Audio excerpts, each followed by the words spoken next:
네, 오늘도 이 자리에서 함께 예배하는 모든 주님의 자녀들에게 하나님의 크신 사랑과 은혜가 풍성하시기를 간절히 축복합니다. 여러분, 우연히 어느 식당에 들어갔는데 식당에 기대하지 않았는데 그 식당을 너무나 맛있게 먹고 여기가 진짜 맛있는 맛집이구나 라는 걸 혹시 발견해 보신 적 있습니까?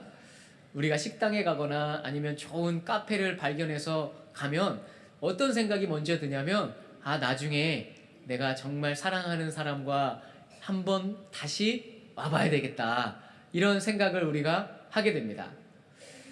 좋은 식당, 맛있는 식당, 아주 멋진 카페, 그런데 갔을 때에 우리가 내가 사랑하는 가족과 사랑하는 사람이 당연히 생각나서 소개하고 싶은 마음이 자동적으로 일어나게 되는 거예요. 이게 우리들의 마음이죠.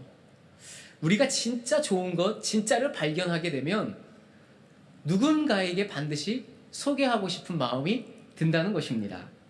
오늘 여러분이 읽으신 본문에서도요, 인류 역사상 가장 위대한 발견을 했던 한 사람이 등장하는데요, 그가 누구냐면 안드레라는 사람입니다.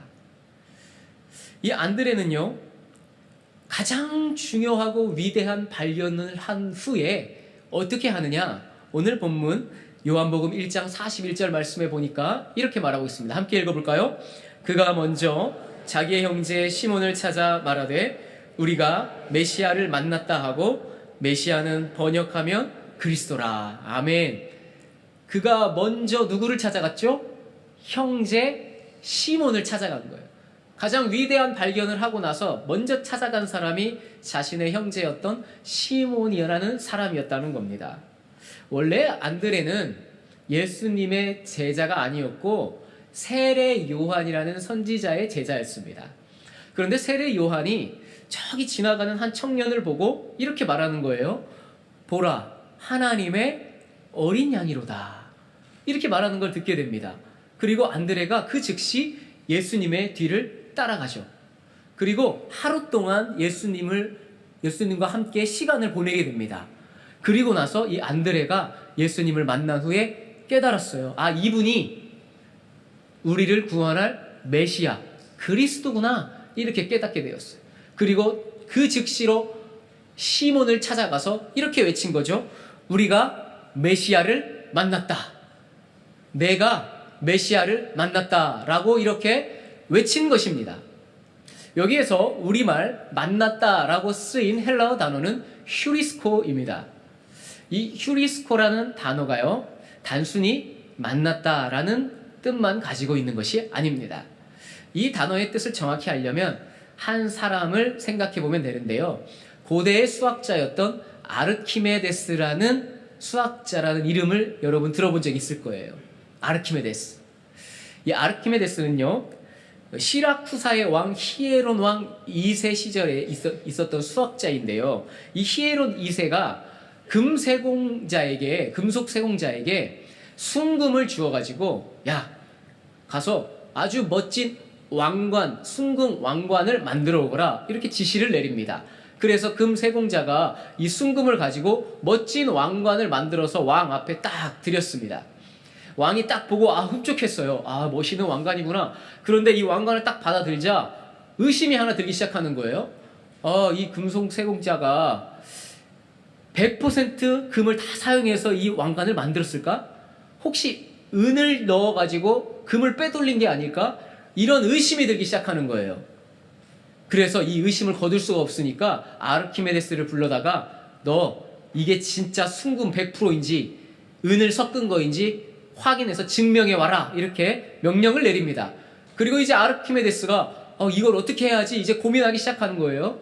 당시 기술로는 이 순금이 100%인지 아닌지 확인하려면 이거를 녹여야 됐어요. 근데 왕관을 녹일 수는 없잖아요. 그럼 어떻게 하지 하고 심각하게 고민을 하면서 몇 날 며칠을 고심하고 생각하고 이 답을 풀기 위해서 노력했어요. 그렇게 노력하던 중에 너무 힘들어서 욕조에 물을 딱 받아놓고 목욕을 하려고, 샤워를 하려고 욕조에 딱 들어가는 거예요. 욕조에 딱 들어갔더니 욕조에서 물이 어떻게 돼요? 넘치는 거예요. 그 순간 찰나에 깨달음이 오게 되는 거예요. 물체가 물에 잠기면 이 자기의 부피만큼, 물체의 부피만큼 물이 흘러내리는구나, 물을 밀어내는구나, 이걸 딱 깨달아요. 아, 이렇게 이 왕관이 100% 순금인지 찾으면 되겠구나. 그걸 발견한 거예요. 그걸 찾은 거예요. 그래서 너무 기쁜 나머지 욕조에서 옷도 입지 않고 거리로 팍 뛰쳐나가가지고 뭐라고 외쳤을까요? 유레카! 라고 외친 거예요. 여러분이 잘 아는 유레카의 이 사건이 이렇게 나온 거예요. 유레카! 찾았다! 찾았다! 라고 거리를 활보하면서 너무 기뻐가지고, 이 정말 자기가 고심하고 애타게 풀려고 했던 이 문제를 풀고 나니까 유레카! 라고 이렇게 소리치면서 거리를 뛰쳐나갔다는 거예요. 바로 이 유레카가 오늘 여러분이 읽은 우리가 예수님을 만났다, 우리가 메시아를 만났다, 우리가 그리스도를 만났다라고 쓰인 헬라어 단어 휴리스코의 완료형입니다. 그러니까 만났다는 것은 그냥 길가를 가다가 만났네, 안녕, 우연히 만났다는 것이 아니고 몇 날 며칠을 고심한 거예요. 찾기 위해서, 발견하기 위해서 노력하고 생각했다는 거예요. 그런 중에 만난 거예요. 발견한 거예요. 유레카! 안드레는 무엇을 찾은 거예요? 메시아를 발견하고 찾았다는 것입니다. 당시 이 안드레가 있었던 시기에는 어떤 시기냐면, 로마가 이 온 세상을 다스리고 이 로마의 압제 아래에 있었던 시대였습니다. 여러분, 구약 성경의 제일 마지막 책이 무엇이죠? 말라기입니다. 말라기 선지자가 쓴 말라기예요. 그리고 신약 성경을 쓰기까지 이 기간이 매우 길었는데 400년의 기간이 있었다고 해요. 이 400년의 기간 동안 하나님께서 침묵하셨어요. 그 어떤 선지자를 보내시지도 않고 말씀해 주시지도 않아요. 그래서 이 400년의 시간을 신학적으로 뭐라고 표현하냐면 중간기 혹은 암흑기라고 불러요. 하나님이 침묵하고 계셨다고. 그리고 나타난 말라기 이후의 선지자가 400년 후에 누구였냐면 세례 요한이었다는 거예요. 그러니까 이스라엘 백성들은요, 침묵하시는 하나님 앞에, 주님, 로마의 압제에서 우리를 구원할 메시아가 도대체 언제 오십니까? 그 메시아가 누구입니까? 마치 아르키메데스가 이것을 찾기 위해서 몇 날 며칠을 고심하고 고민하고 노력했던 것처럼 메시아를 발견하고 찾기 위해서 이스라엘 백성들이 노력하고 있었다는 거예요. 그러한 노력 가운데 안드레가 우리가 메시아, 내가 메시아를 만났다, 유레카, 휴리스코, 이렇게 외친 것입니다. 여러분, 한 영혼을 향한 캐리그마, 전도는요, 특별한 기술이 필요한 게 아닙니다. 어떤 교리적이고 신학적인 설득을 잘 해야만, 언변이 좋아야만 전도를 하는 게 아니라는 거예요. 우리의 구원자 되신 예수 그리스도를 만나면 우리 영혼과 마음이 어떻게 될까요? 은혜로 가득하게 됩니다. 사랑으로 가득하게 됩니다. 예수님을 만나면요, 행복하게 돼요. 여러분, 만약 예수님을 만났다고 이 자리에 앉아 계시는데 예수님께 예배드리는 것, 예수님을 찬양하는 것, 예수님의 말씀을 듣는 것, 그것이 감격스럽지 않고 행복하지 않고 지겹고 이거 힘들고 고통스럽다고 하면 이거 뭔가 잘못된 거예요. 예수님을 만나는 벅찬 감동과 감격, 사랑이 우리 마음 가운데 벅차게 차오르면 마치 아르키메데스처럼 욕조에서 뛰쳐나와서 길거리를 돌아다니면서 뭐라고 외칠 수 있어요? 우리가 메시아를 만났다, 유레카라고 외칠 수 있게 되는 거예요. 마치 가장 맛있었던 인생 맛집이나 멋진 카페를 발견하고 사랑하는 사람과 함께 다음에 꼭 가야지, 이런 마음이 드는 것처럼 전도라는 것은, 한 영혼이라는 것은 우리가 예수님을 만났다, 구원자를 만났다라는 외침, 그 유레카라는 외침만 필요한 것입니다. 안드레는요, 예수님을 만나고 메시아를 만나고 그 다음에 어떻게 행동했냐면 매우 단순하고 심플하게 행동했어요. 요한복음 1장 42절 말씀을 한번 보겠습니다. 함께 읽습니다. 데리고 예수께로 오니 예수께서 보시고 이르시되 내가 요한의 아들 시몬이니 장차 게바라 하리라 하시니라. 게바는 번역하면 베드로라. 아멘. 안드레는 시몬을 앉혀놓고, 야, 우리가 400년 동안 기다렸던 그 메시아가 이분이야 라고 일일이 설명하지 않아요. 그냥 내가 만난 예수님 앞으로 시몬을 데리고 온 것밖에 없어요.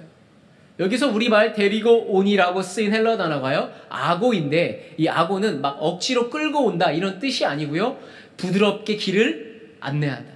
내가 인생 맛집을 찾았으니까 그 맛집에 나랑 같이 함께 가자. 부드럽게 데리고 가는 거예요. 내가 멋진 카페를 발견했어. 막 뷰가 너무 좋아. 요즘 막 여러분들 카페에서, 식당에서 음식이나 커피나 시키면 바로 못 먹어요. 알아요? 바로 먹고 싶어 죽겠는데 바로 못 먹어요. 뭐 해야 돼요? 사진 찍어야 돼요. 야, 젊은 사람만 그런 줄 알았더니요, 우리 어르신들도 그러더라고요. 요즘은 사진을 먼저 찍고 밥을 먹어요. 그렇게 좋은 데를 데려가가지고 안내하는 것, 그것이 데리고 온다는 말이에요. 안드레는요, 인생 맛집을 발견했거든요. 그의 인생 영혼의 맛집을 발견했어요. 예수 그리스도라는 맛집을 발견하니까 데리고 와서, 야, 같이 먹자. 같이 먹자. 그렇게 한 것밖에 없다는 거예요. 이 부분을 종교개혁자인 칼빈은 자신의 저서인 요한복음 주석에서 이렇게 설명합니다. 안드레에게는 겨우 불씨 하나밖에 없었다. 그러나 그 불씨로 형제를 밝혔다. 안드레는 작은 불씨가 하나 있었대요. 메시아를 만난 그 은혜의 복음, 복음의 불씨를 작게 하나 가지고 있었는데요, 그거를 가지고 시몬에게 건네주었다는 거예요. 안드레에게 완벽한 신학적 교리가 있었습니까? 왜 이분이, 이 예수님이 메시아인지 막 일일이 설명했습니까? 그렇지 않아요. 불씨 하나를 가지고 가서 그 시몬의 마음에 빛을 비춰준 것밖에 없다는 거예요. 복음을 전한다는 것, 한 영혼을 주님 품으로 데려온다는 것은요, 특별한 기술이나 여러 가지 노력이 필요한 게 아니라 그저 나를 살린 이 작은 불씨 하나가 당신에게도 필요한 불씨입니다 라고 소개하는 것 뿐입니다. 그래서 우리가 해야 할 일은 그저 데리고 오는 초대, 그것밖에 없는 거예요. 여러분, 이렇게 우리가 초대해서 이 자리에 나오면 여러분의 할 일은 끝난 거예요. 오늘 말씀해 보니까요, 그 다음은 다 예수님이 하십니다. 요한복음 1장 42절 말씀을 다시 한번 읽어보겠습니다. 데리고 예수께로 오니 예수께서 보시고 이르시되 내가 요한의 아들 시몬이니 장차 게바라 하리라 하시니라. 게바는 번역하면 베드로라. 아멘. 데리고 예수께로 오니까요, 예수님께서 어떻게 하셨다고 하냐면 보시고 이렇게 말씀합니다. 지금 여러분은 누구를 보고 계세요? 저를 보고 계시죠? 어떻게 잘생겼어요? 아이, 고맙습니다. 복 있을지어다. 이쁘게 봐주셔서 감사합니다. 여러분 지금 저를 보고 계시잖아요.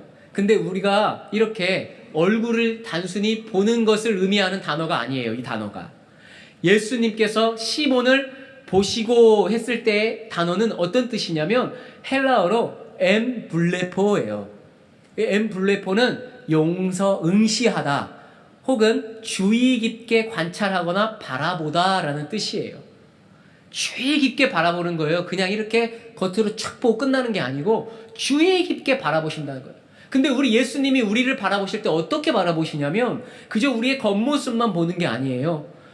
우리의 현재뿐 아니라 미래까지 꿰뚫어 보는 신적인 예수님의 그 메시아의 능력으로 우리의 영혼과 마음과 생각을 깊이 꿰뚫어 보고 통찰하고 계신다는 뜻을 가지고 있다는 거예요. 여러분, 사람은 사람을 볼 때 정확히 볼 수가 없어요. 심지어 여러분이 같이 평생을 사셨던 부부끼리도요, 부부간에 서로의 마음을 정확히 알 수 없습니다. 내가 남편을 안다고 생각하는데요, 내가 아내를 안다고 생각하는데요, 실제적으로는 정확히 알지 못해요. 내 자식도 마찬가지입니다. 우리의 자녀들도 우리가 잘 알 것 같지요?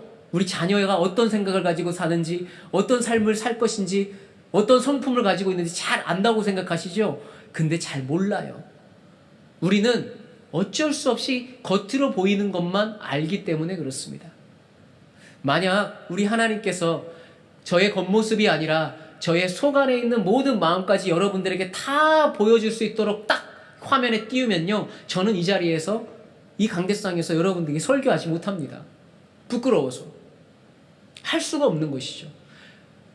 우리만 알고 있는 내 내면의 부끄러움과 나의 과거, 상처, 내 성품, 내 진짜 마음, 내가 겉으로는 위선적으로 보여지고 가면을 쓰고 행동하는 그 모든 걸까지 우리 하나님께서 엠블레포, 꿰뚫어 보고 계신다는 거예요.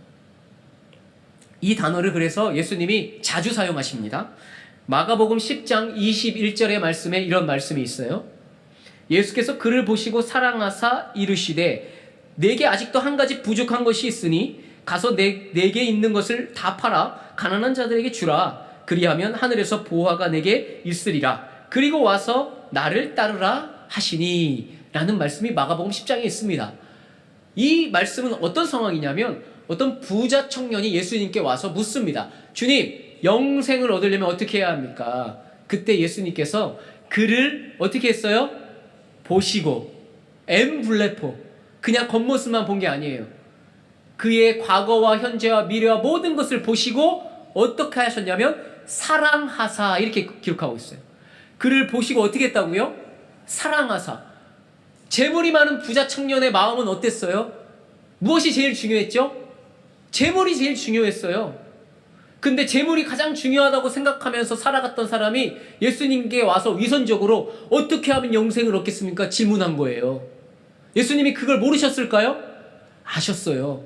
아셨는데 그 모든 거 다 필요하지 않아요. 과거에 그가 실수했던, 실패했던, 죄를 지었던 부끄러운 과거, 이건 다 필요하지 않아요. 예수님께서는 그를, 그 존재 하나만으로도 보시고 어떻게 하셨냐면 사랑의 눈빛으로 그를 바라봐 보셨어요. 한 가지 더 있습니다. 누가복음 22장 61절과 62절 이 말씀을 보면 더 정확히 알 수 있어요. 함께 읽어볼까요? 주께서 돌이켜 베드로를 보시니 베드로가 주의 말씀 곧 오늘 닭 울기 전에 내가 3번 나를 부인하리라 하심이 생각나서 밖에 나가서 심히 통곡하니라. 아멘. 이 장면 우리가 다 잘 알고 계시죠? 예수님이 이제 로마 군병에게 붙잡혔습니다. 조롱과 멸시와 고난을 당하세요. 그런데 저기 뜰 바깥에 수제자였던 베드로가 쳐다보고 있습니다. 예수님의 모습을. 그때 어떤 한 여종이 나타나서 베드로에게 이렇게 말하는 거예요. 너도 그 예수님을 따르던 사람 아니냐?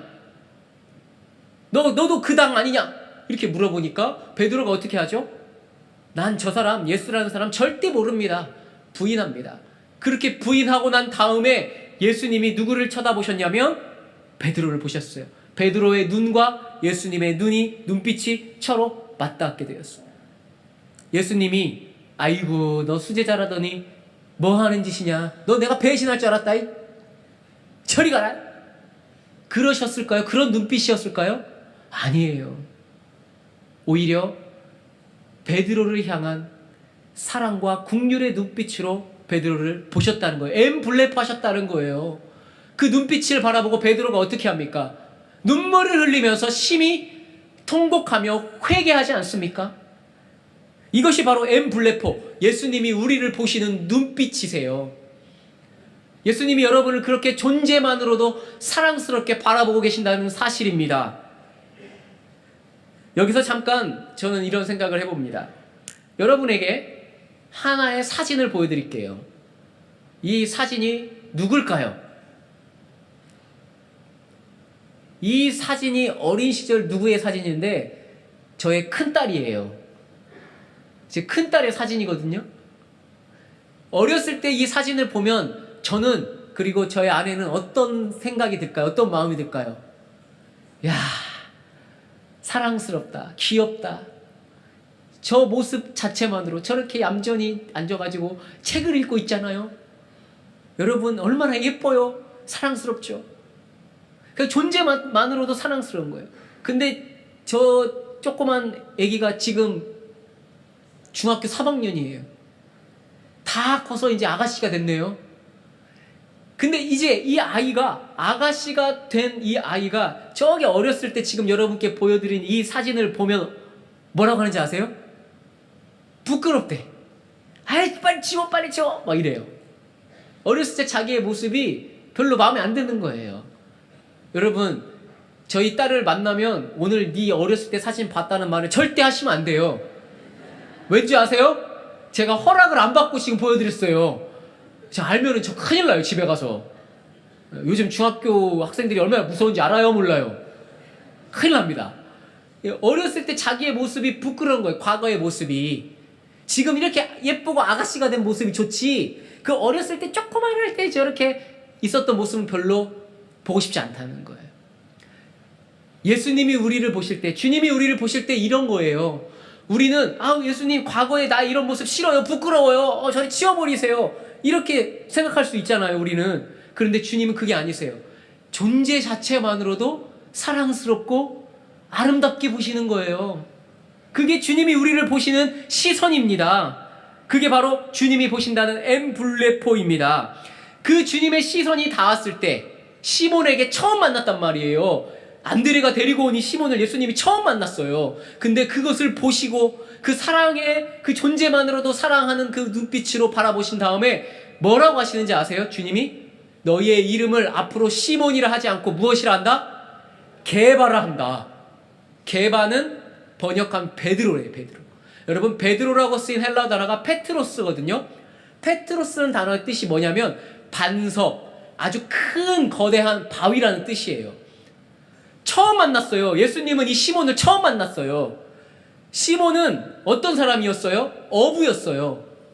다혈질이고 충동적이고 뭐 하나 지식적으로 배운 바가 없는, 그리고 몸으로 힘겹게 하루하루 물고기를 잡으며 사는 어부였단 말이에요. 그런 어부인 시몬을 보시고 이름을 바꿔주시네요.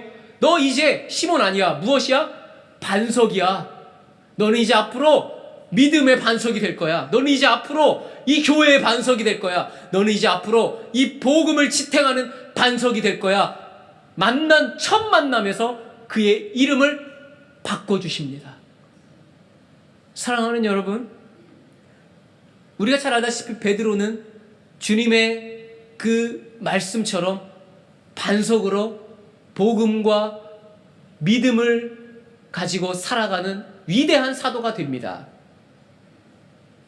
여러분, 다음 주는 우리가 눈물로 기도하는 이 한 영혼, 우리가 송구영신 예배 때 썼던 이 한 영혼을 위해 기도하며 다음 주에는 이제 초청하는 한 영혼 감사 페스타 주일입니다. 한 영혼들이 이 예배당의 문을 열고 이 자리에서 이제 함께 예배를 드릴 것입니다. 여러분, 미술관에 들어가면, 미술관 가보신 적 있으세요? 미술관 가면 명작들이 막 있잖아요. 막 피카소부터 해서 고흐 막 명작들이 딱 있단 말이에요. 그럼 그 명작들을 소개해주는 사람을, 미술관에서 이 명작을 해설해주는 사람을 뭐라고 부르냐면 도슨트라고 불러요. 이 작품이 언제 그려졌고 누가 그렸고 어떤 상황에서 그렸고 어떤 기법으로 이 그림을 그렸습니다, 이 명작을 그렸습니다, 이렇게 소개를 해준단 말이에요. 그런데요, 우리가 미술관에 가서 이 도슨트의 이 설명을 듣고 감동을 받는 게 아니에요. 명작 앞에 딱 서면요, 그냥 그 명작을 보는 즉시 감동을 받아요. 그 웅장한 명작 앞에 그냥 바로 가슴에 뜨거워지는 거예요. 도슨트가 설명해서 뜨거워지는 게 아니고 명작 그 자체를 보고 나면 그냥 감동이 오는 거예요. 우리가 한 영혼에게 예수님이 이런 분이다 저런 분이다, 예수님이 이렇게 했다 저렇게 했다, 도슨트처럼 아무리 열심히 설명을 하고 논리적으로 설명을 해도 그 한 영혼의 그 마음은, 감동은 그 설명에서 오는 게 아닙니다. 예수 그리스도의 십자가라는 명작 앞에 딱 서기만 하면 그 명작 앞에서 은혜를 받을 수 있게 되는 것인 줄 믿습니다. 우리가 그렇지 않습니까? 우리는 그래서 그저 이 십자가라는 명작 앞에 한 영혼을 데리고 오는 안내자, 도슨트일 뿐입니다. 여러분이 영혼의 도슨트가 되시기를 간절히 바랍니다. 안드레는 평생 베드로라는 그늘 아래 묻혔던 사람이에요. 우리가 제자하면 제일 먼저 떠오르는 사람이 누구예요? 베드로잖아요. 아니면 사도 바울이잖아요. 안드레라는 이름을 우리가 잘 떠올리지 않습니다. 그런데요, 어쩌면 이 베드로라는 수제자, 믿음의 반석이 된 이 베드로라는 사람을 만든 사람은 누굽니까? 안드레예요. 안드레가 이 베드로를 예수님 앞으로 데리고 오지 않았다면 지금처럼 위대한 사도인 베드로는 존재하지 않게 되는 것입니다. 사랑하는 여러분, 여러분의 한 영혼을 한번 떠올려 보십시오. 그 영혼이 도저히 변화될 것 같지 않습니까? 그 영혼이 어떻게 주님 앞으로 나올 수 있을까 이런 의심이 드십니까? 안드레처럼 그저 초대하시기 바랍니다. 그 영혼이, 그 한 영혼이 베드로처럼 믿음의 반석의 위대한 신앙인이 될지 누가 알겠습니까? 그것은 주님께서 하실 일입니다. 한 영혼을 초대하고 그들을 데리고 이 자리에 나올 때 여러분의 삶이 하나님의 충만한 은혜로 가득할 것이고 또 그 한 영혼이 주님 앞으로 돌아와 십자가라는 명작 앞에 감동을 받는 인생이 될 것일 줄 믿습니다. 이제 이 한 영혼을 생명의 주님 앞으로 자연스럽게 초대하고 이끌고 나오는 아고의 성도들이 다 되시기를 주님의 이름으로 축원합니다.